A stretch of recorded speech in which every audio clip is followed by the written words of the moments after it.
Hello, Gold Derbyites. Welcome back to the first awards magnet of 2026. Happy New Year. Welcome back. Hope you all had a nice rest and are ready for the award season to kick off in earnest with the Golden Globes on Sunday. I'm Deputy Editor Ethan Alter. I'm joined by Senior Editors Marcus James Dixon and Kevin Sullivan, and we're going to be making our final predictions for what's going to win in the major categories in the Golden Globes, January 11th. Tune in, watch it on all the channels it's on. And we've got Nikki Glazer back as host. More will be happening. Gentlemen, are you excited to witness the Globes this weekend? Hollywood's party of the year, right? Undisputed party of the year. No one contends otherwise. Let's go. There we go. I will acknowledge off the top, I will read the disclaimer that we have to note before we discuss the Globes, and that is Golden Globes producer Dick Clark Productions is owned by Penske Media Eldridge, a joint venture between Eldridge and Penske Media Corporation, which also owns Gold Derby. So it's in the family, as you might say. So we need to acknowledge that off the top. But that out of the way, let's get into our Globe predictions. Now, as I said, we're going to talk about the major categories on the film and TV side. Let's kick it off with film, and specifically film drama. So, Kevin, what is your pick for what's going to win this year's Best Film Drama Globe? I think Sinners has got it.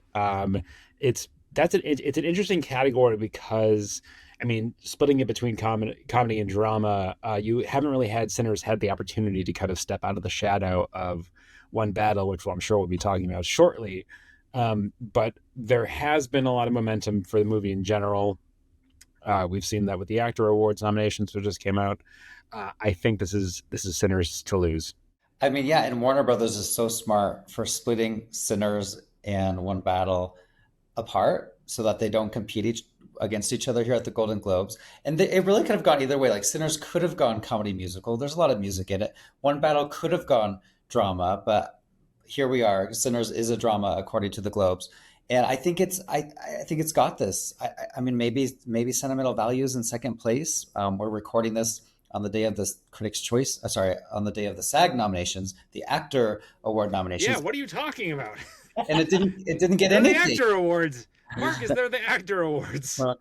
And Sentimental Value did not have a good day at that event. But you know, the Golden Globes are totally different voters, and it got a lot of nominations here. So maybe that's in second place. It got 8 nominations.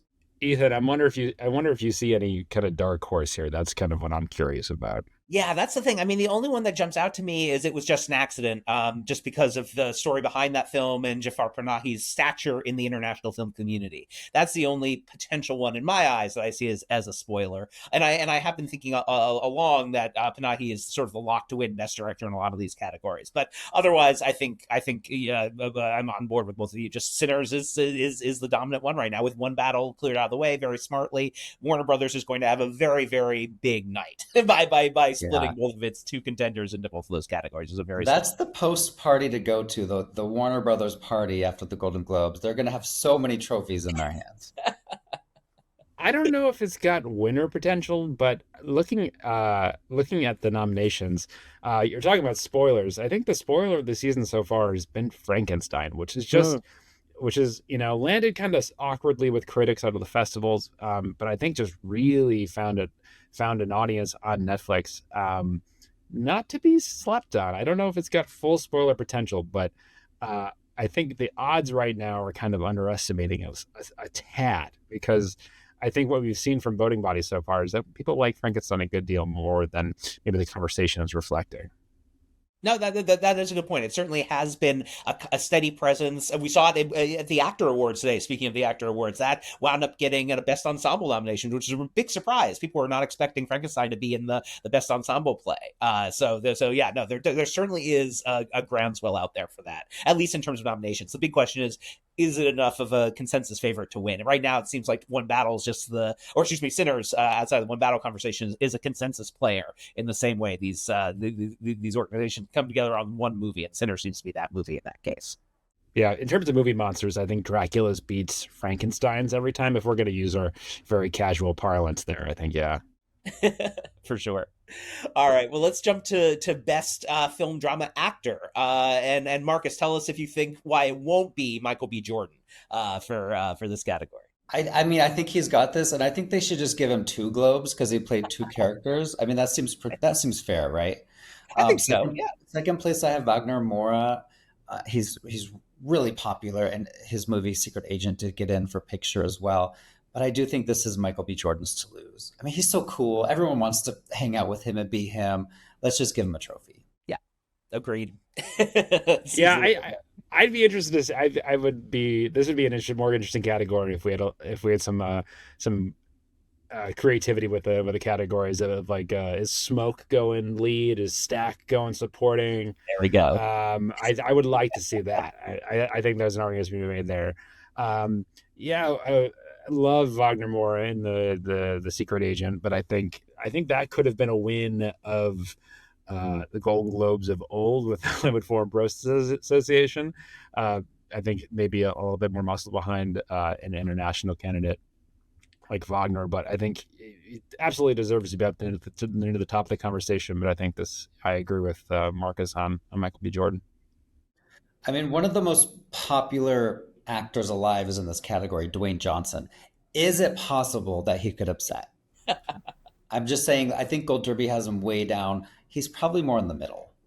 Yeah, I think again, speaking to Kevin's point of the old Hollywood Foreign Press Association, there I'd give them a very good chance of winning because they love to sort of throw support behind people who you wouldn't expect, who maybe seem down for the count, and then award them a statue. So in that capacity, I would have seen Dwayne Johnson as a more serious threat, probably less so in this new iteration. But you can't take it out of consideration entirely because he is a huge name. It's his one major nomination of the year, and it would cause a lot of people's heads to turn if he were to get up there and accept the nomination. So, or accept the win. All right. Well, over to Best Drama Actress. Again, not a category without a lot of drama. It seems like Jessie Buckley is pretty much guaranteed, again, because Rose Byrne, who's her main competitor right now, is over in musical comedy. So is there any room in your mind for an Eva Victor win, or Jennifer Lawrence win, or a Julia Roberts win? Or is this a Jessie Buckley night all the way?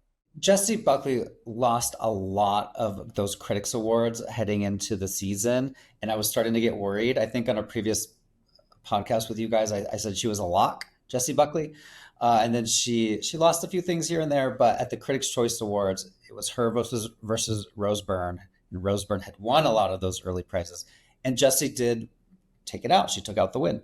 So Rose is actually in a different category altogether here at the Globes. So that's my long way of saying, if Rose is her biggest competition and she's not even in this category, I mean, it's probably going to be Jessie.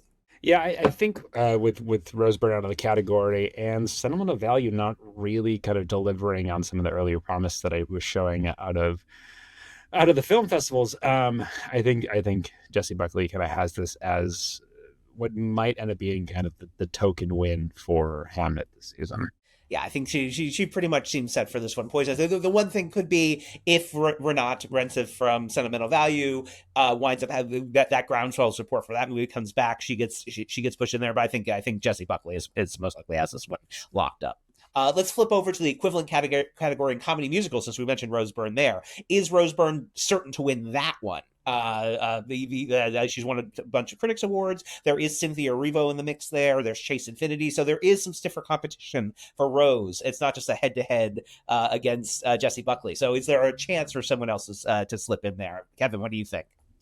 I mean, I think there is. What I'm kind of curious to see is like whether the whispers of Kate Hudson are just complete, gas leak delusion from people. It's been something that's been voiced kind of since Song Blue started to screen. I don't agree, but I think Rose Byrne has certainly got a ton of fans, really successful among critics groups. And someone who's just been doing really, really good work for quite a long time. So I do think she's got this. Yeah, I agree. And I just wanted to add, Cynthia Erivo, wow, what a unfortunate few weeks she's had. She didn't get in at Critics' Choice, and now she's not even going to the Golden Globes. We heard. I guess she's on Broadway or something like that. She didn't get in at the Actor Awards today either. I mean, she still has a shot of an Oscar nomination. Let's not, completely discount her, but the chances that she is now going to, win the Globe are quite small, I feel like, especially because Globe voting is going on still as we speak, and they announced that she wasn't even going as the voting is going on. That's not going to help her. So I mean, Rose Byrne, it seems like it's hers to lose, right? Chase Infinity could be this year's Mikey Madison in this category and be the young performer on the scene that takes that comes in and and wins this particular category. So that's one upside I could potentially see happening in this case. But otherwise, it does seem like Rose is the most likely lock here. I agree. If anyone is to beat Rose, it would probably be Chase Infinity and Kate Hudson as a maybe. And we didn't even talk about Amanda Seyfried, how she was so. I feel like she was on a rocket trajectory 2 months ago, and then that's just kind of flatlined. Yeah, it's interesting. In fact, like I was looking over the actor awards, there were these three singing contenders were all in the mix apparently for actors: Kate Hudson, Cynthia Erivo, and Amanda Seyfried. And only Kate Hudson got in at the with SAG voters, which was interesting. They only made room for one musical performance, whereas all three are represented here on the Globe side. And I do think it's going to carry over into the Oscars too, where potentially none of those three get recognized if Chase Infinity and Renat Rensiv and Emma Stone all make it in, and then you have Rose and Jesse closing out that category, and so there's no singer in the Oscar race. But I still think there's room for one of those three to make it in, but it's definitely not all three. This is the one time we'll see all three represented in one category. Does Emma Stone belting "Good Luck, Babe" and "Begonia" count as? There we go. Got it. Oh, there you go. All right, so we do have a singer. Okay, singing is represented. Good. A bit lip syncing. Yeah. It still works. It still qualifies. All right. Well, let's do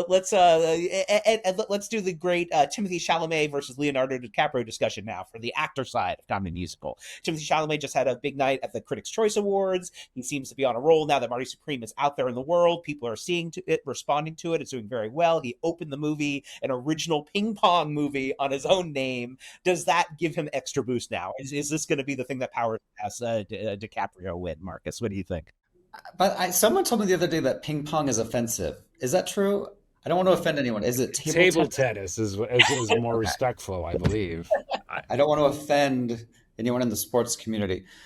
I would say this race is starting to solidify around Timmy. It was looking maybe like a half and half, a 6-7, if you will. No. But I think Timmy's got this now. No, wherever he goes, whatever he does, the paparazzi's there, the press is there. They're covering this guy like he's Jesus or something. I think he is. He's never won a Globe before. I think this is his best shot, and it's probably going to happen. Yeah, I mean, he's taken lead actor as a responsibility, not just a category, with Marty Supreme, and I've been touting his marketing genius this whole season, and he knew exactly what I needed to do to get a movie like Marty Supreme on the radar of just general everyday kind of movie going folks, and it works so well. He owns that movie to a far greater degree than Leo does One Battle. I think that's kind of the secret of how Chase ends up in lead also. Leo's role, as great as he is, I think it's one of his best performances in years. His whole role is essentially a punchline for the movie, while having some really deep emotional resonance.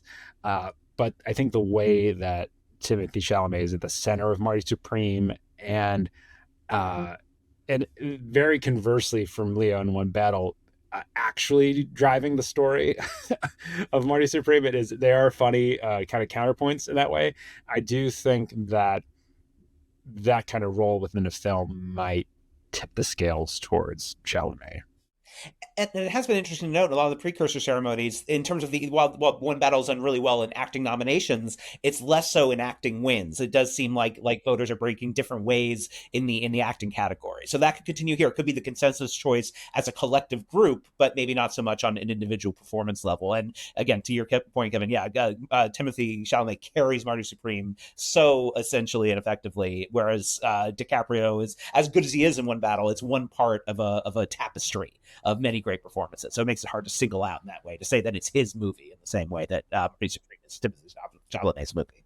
I think that's a really good point. And I think what you're kind of seeing in the voting records so far with some of these precursors is that a lot of these bodies are treating basically Paul Thomas Anderson as the star of One Battle After Another, and rewarding him with respect to that. And I think we're going to kind of see that as a lot of these individual acting races continue to play out for the rest of the season. And there's a lot of discussion today after the AFTRA awards. Odessa getting in supporting actress, that really helps somebody like Timothée Chalamet. You know, someone that's maybe considered a surprise gets in. Is it because they love Timmy's performance so much that they're just looking for other people around him to nominate? It's possible. Yeah, very much. I was happy to see that. I mean, that's just a good nomination. I think she completely owns that movie. So she's so good. She's so good. Well, before we move on to the supporting performances in the Globes, we should say, is there any chance that Mari Supreme comes in and steals Best Film Comedy Musical away from One Battle? I don't think that's likely, but it seems like One Battle is pretty much it. But is there a scenario, Kevin, where you could see Mari Supreme being the surprise winner that upsets everyone? I don't think so. I mean, apart from the fact that I made the One Battle call months ago, and I'm just trying to protect my own reputation at this point. I think there's just a lot more love for One Battle as a movie as a whole. You know, it's interesting. I think you see some of these subtle perceptions of films kind of come out and how people are voting. I do think Marty is seen more as kind of Timmy as the monolith for that movie, where One Battle is seen more as a film with its players. And I think that's kind of dictating how some of these awards are playing out. Yeah, One Battle got the most nominations at 9. There's a chance it's only going to win picture and director, maybe screenplay. I mean, right. three Globes is still a lot. Don't get me wrong, but I think Ethan, you said it really well earlier that it may not get the acting prizes, and it may just get the top level, and there's nothing wrong with that, right? Yeah, exactly. I'll take Best Picture. Yeah, that's fine. Right, yeah, sure. Nothing wrong with the Best Picture win. And that would mean that Paul Thomas Anderson gets 3 Golden Globes if he wins picture, director, and screenplay. Right. Yeah. And again, he does seem to be one of the biggest stars of the film in that way. The PTA it's a PTA branded movie for sure. Over to the supporting actress supporting races. It seems like Amy Madigan is on a huge upswing right now for Weapons. It's a great villain performance in a horror movie. Very rarely does that type of performance get recognized. I was looking in the history. Ruth Gordon from Rosemary's Baby was the last horror movie supporting actress winner, and so that's going back a ways now. But I do think that the support is there. I was at an FYC event for Madigan the other day here in New York. The buzz in the room was electric. I think people just at one point somebody shouted out to her, "You're a living legend." So there is that love for her, and I think that translates into people overcoming the horror bias in this case to reward Madigan. So she's my number one pick. I think she's going to continue wins here. Ruth Gordon is a really interesting comp here, which I think. Right. To all of the aging actresses in Hollywood, we figured it out. You just need to play a witch. There's no problem with actresses getting older. You gotta play a witch. No, I'm joking, of course. But I think kind of speaking to that, and I have not been shy about my love of Amy Madigan in Weapons, but I do think there is something to the narrative here that voting for Amy Madigan does kind of push back at this idea that Hollywood is actually a pretty terrible industry for actresses as they get older. And so, voting for her, putting her up on this pedestal, giving her a win is, an industry saying, no, we know we're better than that. I actually had a chance. I was backstage at the Critics' Choice Awards in the press room. And when Amy Madigan came through, I asked her, she's been very open about, her struggles with the industry, especially getting older, and how she had considered stopping to try, and basically asking her how is the reception of Weapons and the accolades that she's received afterwards has that reshaped some of those opinions she was holding before. And her response was very telling, which she says, well, we'll see if I get another job after this. And so I think is an incredible point, made in exactly her style. I think she deserves to win here, but I also think we have an industry that is very willing to, if not just right or wrong, for older actresses not getting their due, to kind of push back the narrative that there is an issue with ageism. Yeah, everything he said and more. And Amy Madigan is just, I fell in love with her on Carnival. I don't know if I've mentioned that before. She's so good. She had this very, very strange role that every time she was on screen, I couldn't look away. And people on Twitter or X, as I call it, they are defending they're defending Amy from the Amy haters who are saying she's not going to win for this role. She's playing a witch, and they're playing this clip where it's the camera's just on her, and she's talking to the little boy, and she's like, "I can make you do anything. I can make your parents eat themselves," something like that. I'm misquoting her, but it's such a great clip, and I've watched it many, many times. And it's like that's going to be her Oscar clip. I feel like it's so good. Yes, she's a witch, but who cares? She's Amy Madigan. If we can give out 2 Oscars for playing the Joker, we can give it out for playing the witch. I don't care. Yeah, I all for it. All for it. And I love her trajectory at Gold Derby too. She has slowly creeped up, up, up, up. And I'm looking now at the Oscar odds. She has finally hit number one. And this has been a long time coming. I remember when she was not even in the top five. Yeah, no, it's been a slow burn, but worth it in the end, I think, where we're getting here. But, well, from witches to monsters, Jacob Elordi surprised a lot of people when he won Supporting Actor at the Critics' Choice Awards this past weekend. I think a lot of people were expecting Benicio del Toro to win. And my big question is now does that carry over into the Globes voting? We know the Globes love to recognize up-and-coming talent, so there's a very good chance that Elordi benefits from that this year. And then you have the whole, can you decide between Penn or del Toro for one battle? They split votes. That opens a lane for someone else to sneak in there who's potentially not Paul Mescal or Stellan Skarsgård. So it does seem like Elordi is the one who's most likely going to benefit from that. So I still have del Toro up at number one, but in my one day or day I have left, I am thinking maybe I just take the plunge and do Elordi. So how about yourselves? Are you wrestling with that, or what's your feeling on that? My finger was hovering too. Yeah, it's an interesting wrinkle of how this award season has shaken out is that you've got the Globes following the Critics' Choice Awards, which is a reversal from how it usually is, and because there's overlapping with the voting and when those results actually come through, there has been historically kind of a rubber stamping of the Critics' Choice Awards following the Globe results. And so now there's a question of whether we're going to see the Globes mimic the Critics' Choice Awards. And Elordi is very tall. I want to get that. I want to get that out there. And that is hard to say. It's like we were talking about up in Best Picture. I think Frankenstein has a contingency that is a lot stronger than maybe we've seen play out in critics groups. People found that movie on Netflix, and there's so much love for Guillermo del Toro. And so right now, I think this is going to come down to a question of what's going to be more representative of a wider voting body. These critics circles, these critics awards that went to Benicio del Toro handedly, or a rising star like Elordi.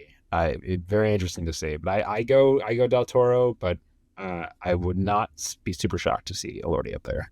I love that you called him a rising star after you said he's very tall. Like how high is he? Yeah, I know. They're actually going to have to raise the roof. And, so yeah, after I saw Frankenstein, I'm like, okay, this guy, he deserves an Oscar nomination, but there's this horror bias and he probably won't get one. I think it's safe to say he's going to get a nomination now. And I was so mad because I was predicting him at the Critics' Choice until 2 days before. I chickened out and I put Stellan at number one. So when he won, I was like, yay, but I'm sad because I called it and I chickened out. But now I'm going to keep him at number one for the Globes. It almost feels like more of a Globe pick than a Critics' Choice pick. Like it's a super cool up and coming actor. And this is something they do a lot at the Globes. And so, I don't even know who's in second. Like you mentioned the Benicio Sean Penn split. Stellan Skarsgård is really, really good in sentimental value. He's almost a co-lead. But does the actor award snub hurt him? Nobody from a foreign language film, by the way, got in at the actor awards, which is crazy. Yes. Yeah. Paul Mescal was so good in Hamnet. Like you can make a case for everybody, and that's why someone like Jacob continues to stand out for me because when you have so many people like clamoring for second place, it makes first place stronger. And it would be cool if both supporting performances were from horror movies this year. That'd be a pretty cool feat. I think you'd have to go back Yeah. to Silence of the Lambs when the lead performances were both from that horror movie. So it's not the same movie in this case, but it would be a fun little trivia stat for future. Yeah, and it's like Jacob is a creature, Amy Madigan is a witch, Michael B. Jordan's a vampire, and Emma Stone, maybe she's an alien, maybe not. I'm not going to spoil anything, but we've got a lot of horror this year. That's right, right. It's nice to see it being recognized in that way.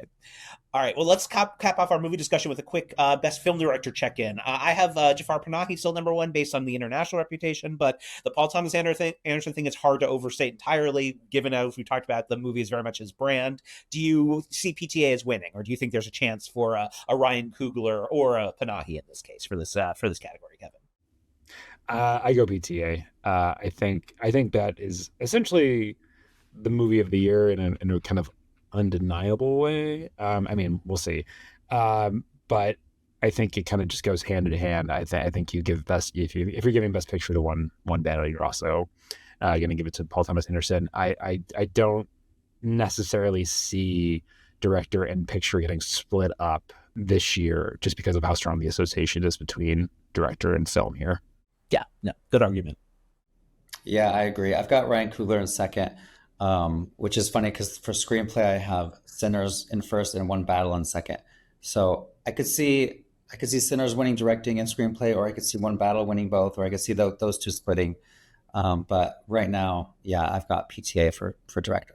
Yeah, no, I think it'll probably be PTA. All the early love, precursor love for Panahi, and given that he's facing arrest in Iran and is still heading back there, says something. And so there is that the show of support for him. I can see potentially being the one for. But I will not be surprised when PTA gives his acceptance speech. It is. It's that's a hard call. I can maybe see maybe the Oscars going Panahi.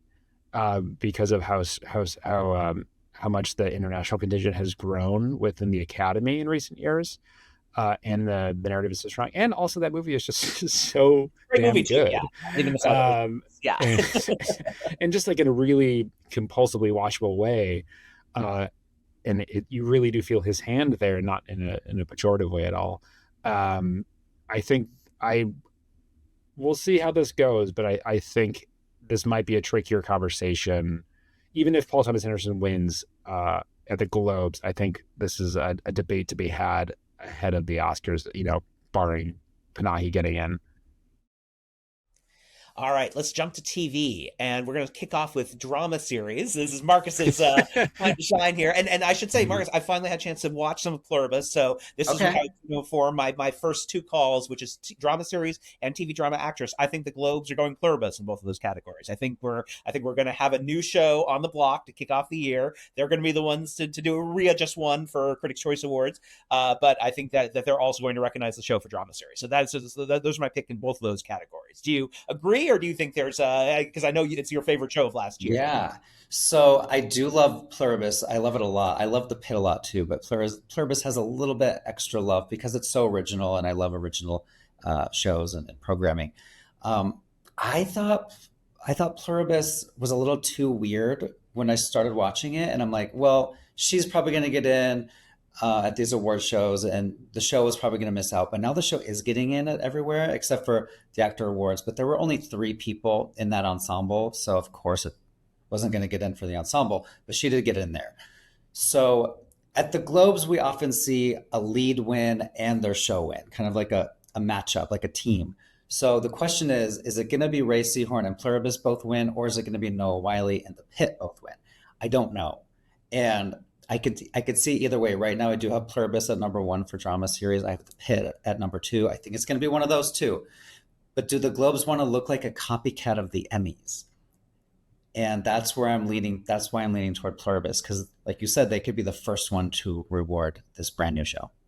It's a really strong argument. I was tempted to go that direction.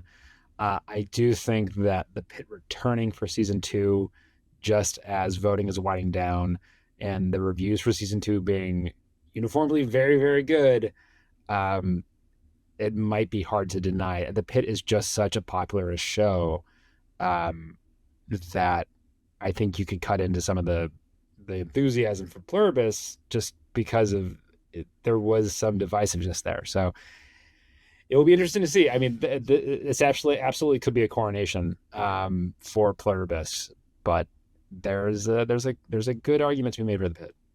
Yeah, no, definitely, and I do think to flip to the best drama actor, I do think that Noah Wyle has that sewn up for the Pitt. So Marcus, your point about like it's going to line up one way or the other. They have two chances to line those shows up. Yeah, no, I think he is maybe one of the locks of the night. We like to use that word lock here, but I do think Noah Wyle. I mean, I can't imagine anyone beating him. Mark Ruffalo, maybe he's the movie star. Adam Scott didn't even get it at the actor awards, so maybe there's not a lot of support for him like we thought at award shows. I think this is Noah's to lose, and I can't imagine who would beat him. And Kevin, do you have any picks for who could win besides Noah, or do you think it's Noah all the way here? Yeah, I think it's Noah. Exactly. Yeah. No.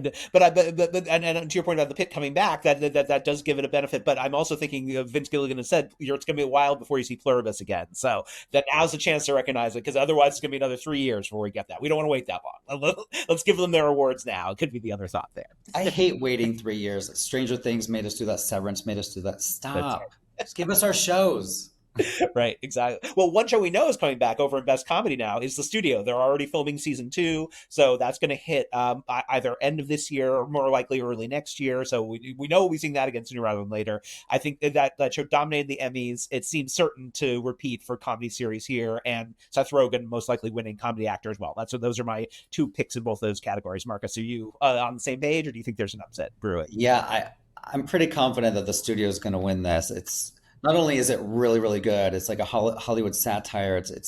It is about what these voters do in their lives. This is the show that's chronicling a movie studio and making a movie and all the aspects of it.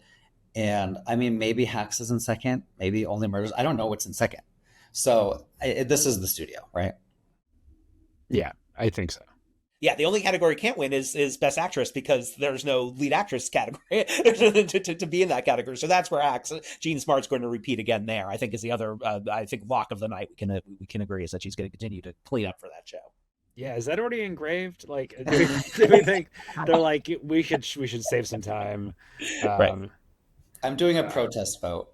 I am not. I'm serious. I'm not predicting Jean Smart. Okay. Because as much as I love her, it's time to have somebody else win a trophy. I did this at Critics' Choice too. I put Carrie Preston from Elsbeth at number 1, and of course, how'd that work out? Not good. So this time I'm predicting Kristen Bell to win. Oh wow, okay. Even though I admit this is one I'm going to get wrong. I hope Jean Smart's listening right now. Yeah, right. She is quaking with anger. What was the process of elimination that got you down to Kristen Bell? Because there are some other big names in the mix, like obviously Jenna Ortega, Selena Gomez. Why Kristen Bell? Why did she jump out to you for your number 1? Kristen Bell, her show is up for comedy series. Adam Brody is up for comedy actor. No, she is just, I mean, she's so fun. Everyone loves Kristen Bell. She's been working forever. Veronica Mars, The Good Place. It's time that she wins like a major trophy. I can get behind that for sure. She had to deal with that. What was that terrible Don Cheadle show she was on for 5 years? She had to do that for 5 years. House of Lies. There we go. So she deserves it just for surviving that series and coming out the other end.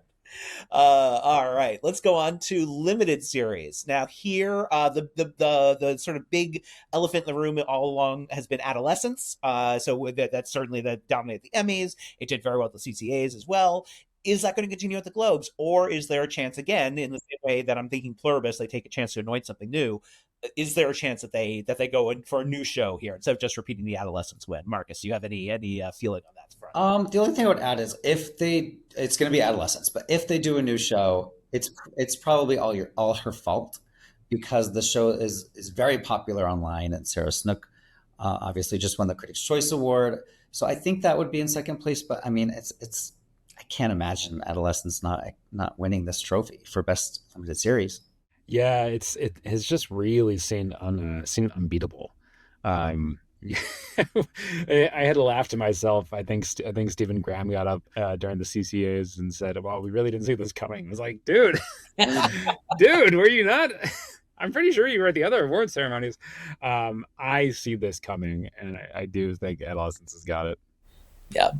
And didn't you have a scoop backstage? They said they're going to reconvene in a few years. Yeah, I think Stephen Graham was gunning for the headline that I gave him. Basically that they're not saying no to never kind of getting the team back together for some project. But I think he was mostly just trying to get a reaction out of me, Yeah. and it worked.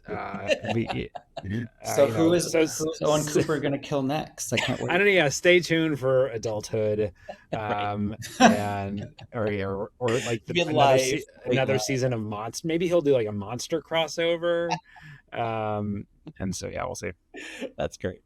Marcus, I should note I am in your Kristen Bell line of thinking. I'm lodging sort of a protest vote that'll probably change the last minute, where I do have the Beast in Me winning this one based on the sort of the way that show popped. Again, I sort of had a feeling it would somehow, even though I wasn't a huge fan of it. Like, it seemed to have that Netflix vibe of something that would pop, and voters responded to it across other ceremonies as well. So when I saw it pop up here, I was like, okay, this could be the one that takes it down. I will probably switch that before the awards actually air, but I have Beast in Me at number one right now, sort of as the anti-adolescence contingent. I can see that happening. I mean, Matthew Rhys got in, Claire Danes got in. Like, it's very popular. Yeah, for sure. And then speaking of Claire Danes, she's right now, again, protest vote as number one on the limited actress category over the other folks we have there. We don't have an adolescence person in that mix, but Sarah Snook just won the CCA award, and then Michelle Williams is also hanging out there for Dying for Sex, which we've assumed. She's still dying after all these months. Right, exactly. Hasn't died yet. But where do you rank the actress potential right now? In terms of performance, I think Michelle Williams gave one of the best performances of 2025. But I'm starting to get the feeling that awards voters disagree with me. And after Sarah Snook won last week at CCA, I'm gonna say she's winning this. She's gonna win Actor Award. She's probably gonna win the Emmy. Yeah, I think Sarah's going to be up there. Just as a complete aside, don't you guys miss this Succession? She came backstage at the CCAs, and there was, she was speaking in, of course, her natural Australian accent, but she is still so Shiv, and I was just like, even this is just a little hint of Succession that I'll take, but yeah, I think while that show was really popular, and her performance was highly praised, I do think there is a little bit of a post-Succession glow that she's benefiting from as well. Yeah, no, absolutely. I predicted her as getting into a lot of these races based on the Succession afterglow, and that definitely seems to be paying off. It'd be interesting to know how many voters actually watched all of her faults versus just tuning in and saying, "Oh, there's Sarah Snook, great," and just took her name off the ballot, and she made it in on that. But in the first 5 minutes of All Her Fault, it's just her having a complete breakdown as she learns that her child is missing, and it's I mean, that's probably going to be her Emmy clip. That's all you need to watch. Yep. Yeah. No, it's funny, Mark. I know you when you and Den and I have talked recently, our colleague Den Davidson, we've always thought, Michelle Williams is definitely going to start winning now because Christine Milioti is out of the way, and it just doesn't seem like it's in the cards for this particular one. So maybe in an alternate reality. All right. And then over in the actor category, Stephen Graham is most likely going to win this, but I'm still going with the anti-adolescence vote just for fun and putting Charlie Hunnam at number one, just for his for all the notice that Monster has gotten him, and the fact that everyone visiting Gold Derby loved all of our interviews with him. So he's up there for number one for now, knowing that Stephen Graham is ultimately going to win. But do you have any other picks beside Stephen Graham that could potentially slip in there? I would love if Charlie won this. Maybe I'm getting a little, adolescence. What's the word? Fatigue? Yeah, fatigue is a good word. I would say of the three acting categories where adolescence is nominated, not counting lead actress, Stephen is probably the weakest of the three. I think Owen Cooper for supporting actor is hands down going to win, and Aaron Doherty also very, very likely to win. So if there is going to be an adolescence upset, it would probably be in this actor category, and maybe it's going to be Charlie Hunnam, maybe Matthew Rhys.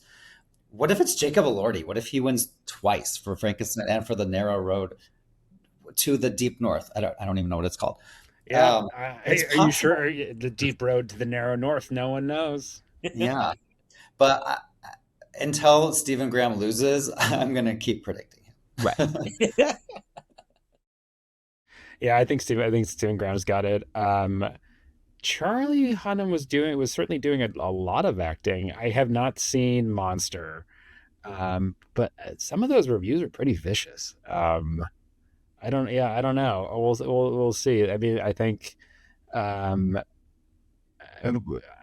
what is the recent history of acting nominations within the Ryan Murphy universe? I feel like it has not been so great recently, but yeah, I wonder if we're going to see kind of any kind of breakthrough of the adolescence front here, but I'm not sure I don't know if it's here.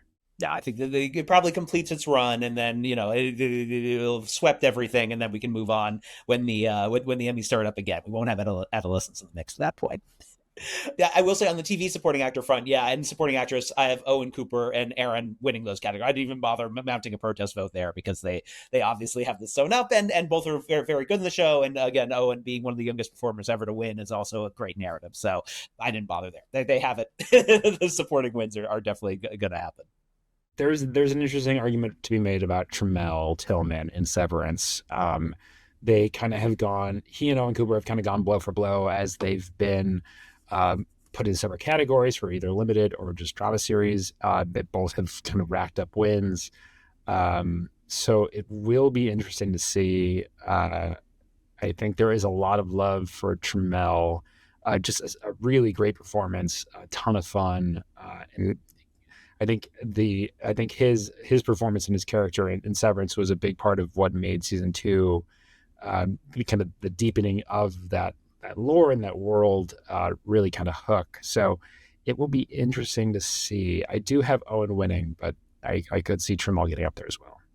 Yeah, I agree. I've got Owen in first, Trammell in second. Walton Goggins is curious to me. People have loved Walton Goggins for years, since The Shield, and he just never seems to win anything. I would love to see him get up there and give a speech one day. Maybe at the Globes, it could happen. Maybe not. Yeah, absolutely. Well, it's funny. We're facing a potential night where Severance wins nothing. I mean, like, if Adam Scott will most likely lose drama, Brett Lauer could lose actress to Rhea Seehorn. So it was a pretty big player at the Emmys. Didn't win all the major awards. Those went to the pit. But it's still like it could go. Season 2 could go winless at the Globes, which would be really interesting to see that happen, given the prestige and the excitement around it when it debuted last year. Yeah, so it's really good. I mean, it goes to show you, I mean, the extent to which the awards can speak to the quality of something. But yeah, I think it's had an unfortunate cycle in terms of these awards, because these are, I think, performances in a series and that in a different year could have shaken out very differently. Even maybe if Severance season 2 had come out in November, maybe we would all have it at number 1 because it's the fresh, new, exciting thing. Right. Yeah. Yeah, I can see that.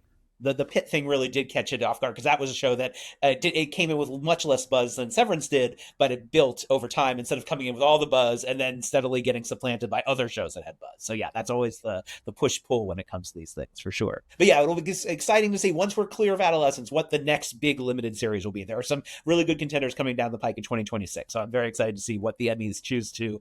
No, hopefully we won't have like an across the board, like it wins everything thing. Like, it'd be nice to see some more variety, even as adolescence certainly deserves all its wins. But it would be nice to see, be a bit more wide casting in some of these wins going forward for the next cycle.